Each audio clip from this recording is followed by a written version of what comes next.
আমার না অনেক ক্ষুধা লাগছে, কিছু খাইতে দাও। আমি থাকতে আবার ক্ষতি কি?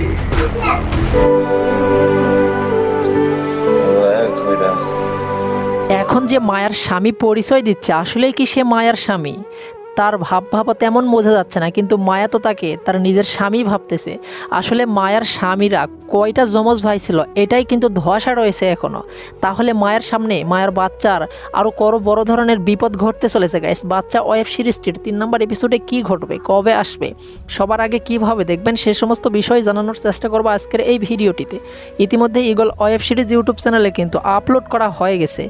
বাচ্চা ওয়েব সিরিজটির 2 নম্বর এপিসোডের শেষের দিকে আমরা এমনটাই দেখতে পাই যে একজন লোক যে কিনা মায়ার স্বামীর মতো হুবহু দেখতে, সেই কিন্তু গঙ্গাচ্ছে এবং আর্তনাদ করে বলতেছে আমার বইয়ের মহাবিপদ, তার কাছে যেতে হবে, আমাকে কি সাহায্য করুন। তাহলে কি যে লোকটি সেখানে পড়ে আছে বট গাছের নিচে, এটি মায়ার আসল স্বামী, নাকি যে এখন এসে মায়ার স্বামী পরিচয় দিচ্ছে এটি আসল স্বামী? অন্যদিকে কবিরাজ সাহেব একজনকে আঘাত করে মেরে ফেলার উপক্রম করেছে, সেই লোকটি তাহলে কে? সব কিছু মিলেই কিন্তু বাচ্চা ওয়েব সিরিজের 3 নম্বর এপিসোডটি অনেক ধোঁয়াশা এবং স্পেশাল একটি এপিসোড হতে চলেছে।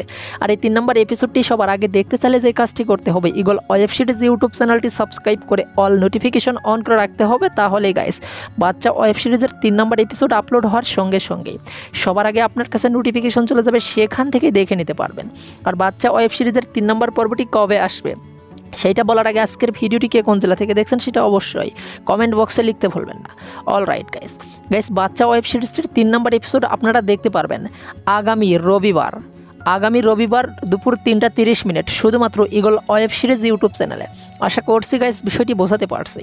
সো গাইস মূলত এই ছিল আজকের ভিডিও। পরবর্তী ভিডিও দেখার আমন্ত্রণ জানিয়ে এখানেই বিদায় নিচ্ছি। সবাই ভালো থাকবেন, সুস্থ থাকবেন, অন্যায় হতে বিরত থাকবেন।